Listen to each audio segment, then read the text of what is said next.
Hi, this is Dan Patrick, and you're watching the Dominic Natty program.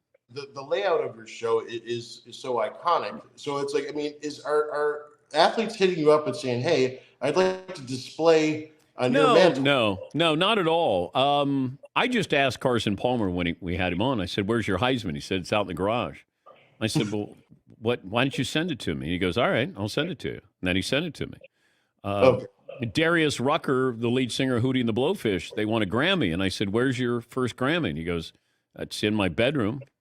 I said, "Well, why don't you send it to me?" And then he sent it to me, and I put it on my desk, and it was on my desk for over a year. And then the Grammy people saw it, and they're like, "You got to get that Grammy back." And then Darius calls me in a panic. He's like, "You got to send that Grammy back, or they won't ever let me win another Grammy." I go, "All right." So I sent it back. What do they say? Like, you can't, because you didn't win it, you can't display it? I have no idea. They should have been happy that I had it there on display every single day. Not a big deal, but I guess they thought, it should be with the person who won it, and it's really serious. I mean, people use their Oscars to prop open the bathroom door. Come on.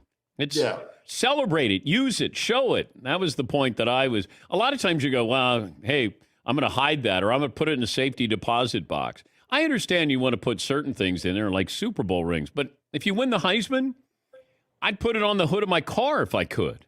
Do you believe that Antonio suffers from a legitimate mental conditions that makes him act erratically, or is he just immature? He wants attention. That's all. These guys who get so much attention, and then when you're out of the game, they're like, how do I get attention? Right. He thinks he's a musician now or a rapper or whatever he is.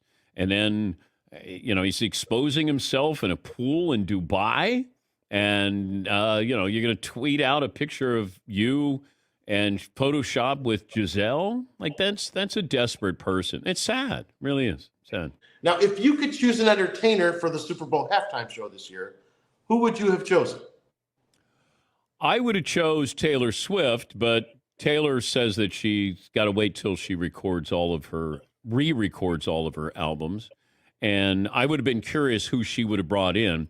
I'm not, Rihanna hasn't done anything really, not that much. She's more of a fashion icon now. Have people threatened to sue you for something that you said negatively about a team or a player? No, never. No, I think we were threatened legally by Tom Brady's law firm because we coined Tampa Bay before Tom did. And we had made T-shirts when he went to Tampa, and we put them out. This is before he did anything. Mm-hmm. And then we heard from his law firm, and they sent us a cease and desist. And I was like, all right, good luck with Tampa Bay. It's all yours, because we'll just move on down the road. What is your biggest blunder of your, like, when I say, when you look back, this is where I effed up the most? Why are we skewing negative here, Dominic? What's going on here? Blunder, worse interviews. What's going on? You don't like that? I'm just saying. What's going on here? I thought we were going to be friends here. On a scale of 1 to Dan Patrick, how bad am I as an interviewer? How bad are you? I'm good. You're skewing negative again. How good am I? And sometimes you'll have somebody say something, and you're not really listening because you're on to your next question. Yeah. The best interviewer is the best listener, and it'll help you in all walks of life. But I do gotcha questions. So yes. Do you understand that, or do you feel like that should be less respected? Even asking that question, you just gave me both answers there. Okay. So what do you think of gotcha questions? Okay. I don't do it. I'm not trying to get headlines by putting you on the spot. And I think the gotcha question, that leads me to believe that you don't really care about the person you're asking the question to. It's about you getting attention. Just because you're a public figure doesn't mean that everything about you is public. Now, you may do, hey, I'm interviewing that person, I'll never talk to them again. Yeah. Okay. And I'm going to guess that's probably the case for you. I'll tell you, Dan, we had this scheduled in December of last year, and I accidentally overslept. Oh, I remember, Dominic. Oh, you remember? Oh, I remember. I was not pleased that you overslept. And I got a follow-up, and I said, you know what? I'm gonna give you another chance here.